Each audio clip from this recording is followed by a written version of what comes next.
I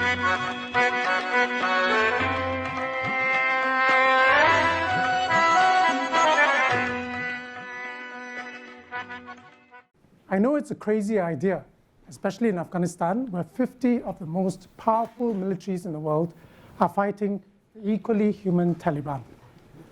Today, I want to tell you why we believe that this is possible. Our work to ban wars has already begun. For me, it began years ago when I moved from the city island state of Singapore to a small Afghan village in Bamiyan province. I worked as a medical doctor, and I began to wonder why in Afghanistan so many children die before they reach 5, while Singapore has one of the lowest infant mortality rates in the world. This is my lovely niece, Evelyn. In the Afghan village, my conventional world turned upside down.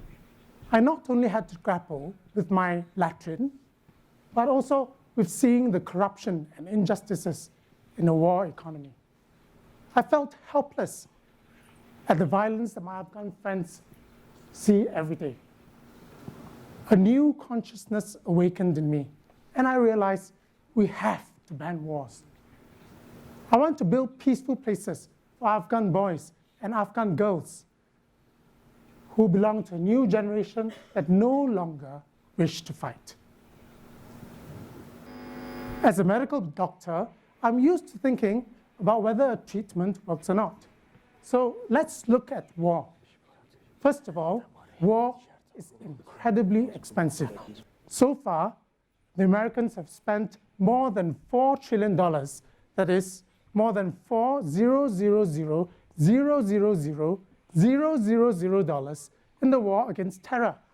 Now, that's a lot of money, and I know that some Americans would rather spend it on Gucci bags. As for Afghans, they would rather watch Sitare Afghan. I can understand why singing or even Gucci bags can bring us some happiness, but I've never heard anyone say that war makes us happy. In fact, the reverse is true. Afghanistan has the most number of depressed people in the world. So if any of you are feeling depressed just by listening to me, you can consult me free after the talk. But for now, let's stay with the figures. So far this year, more than 4,000 Afghans have set themselves on fire, and another 4,000 have tried to poison themselves. So it's clear that Afghans don't like war. But even gun-loving Americans don't like war. In a CNN poll in December 2013, 82% of Americans opposed the Afghan war, making the war even less popular than the Vietnam War. So, wars are expensive, we don't like them, and on top of it, they don't even work. A global terrorism database by the US government and an American university showed that the number of terrorist attacks in Afghanistan has been increasing over the years. If I were a doctor and this showed the progress of a disease that I was treating, I would never prescribe the same medicine. But banning wars is not just a matter of figures to me. You see, it's very personal. My grandpa was killed in war, and that left my grandma crying and grieving for an entire lifetime.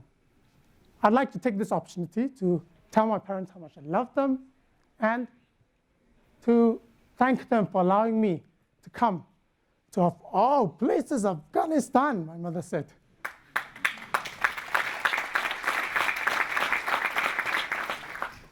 Dad, sorry that they killed Grandpa.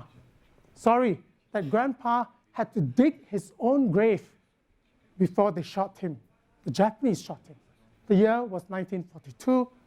It was another world war, and the Japanese had occupied Singapore. My grandma kept a photo of my grandfather in her living room till she passed away. I never met my grandpa, but he looked a little like my father in his youth. At least I have one photo. My friend, Abdul Hai, doesn't even have a single photo of his father. His father was killed by the Taliban years before I met him in the village.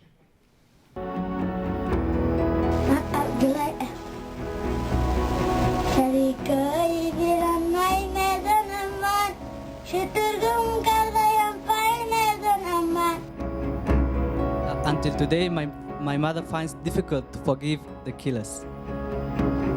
This is Ras Muhammad, and that is his nephew Imal. Imal's father was killed by a NATO drone.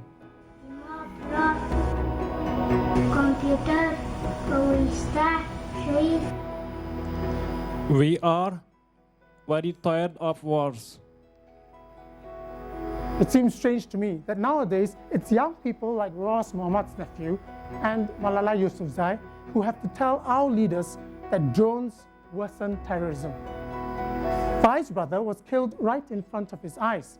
So, till today, in his search for peace inside and outside, he still struggles with many feelings.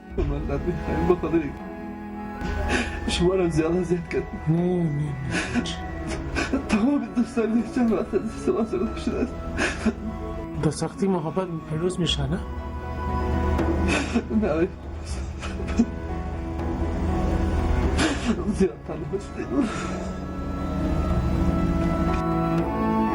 I may not see peace in my life, but we should work for future generations.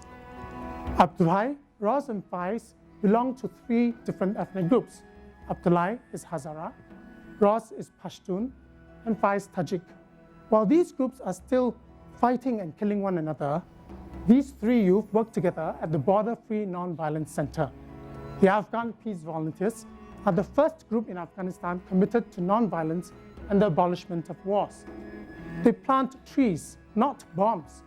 They fly kites, not drones. They clean public places.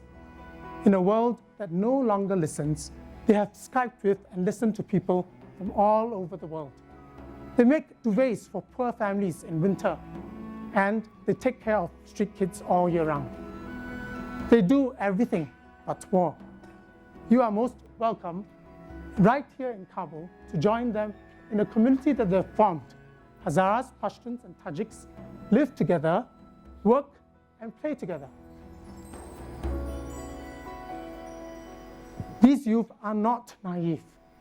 They know that it's not going to be easy to abolish wars. Some days they feel desperate and have many doubts. Once, a bomb blast nearby shattered the glass of all the windows in the house. It scared them, yet they kept their hopes alive.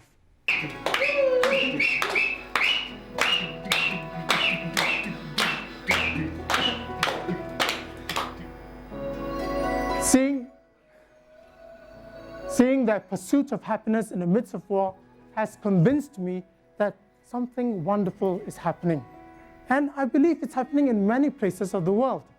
People are waking up. We no longer want to destroy the environment. We no longer want to be economic slaves.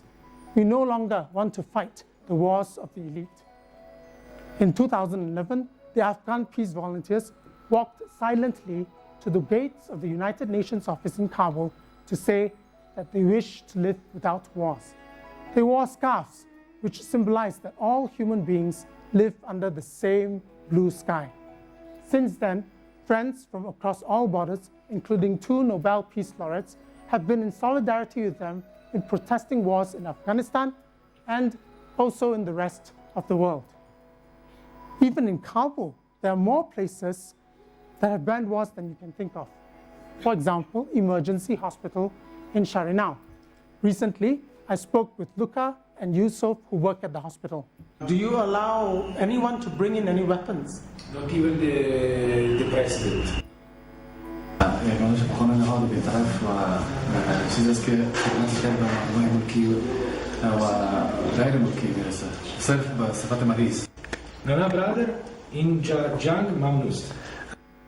What if more and more places, communities, homes, and groups banned wars like Emergency Hospital?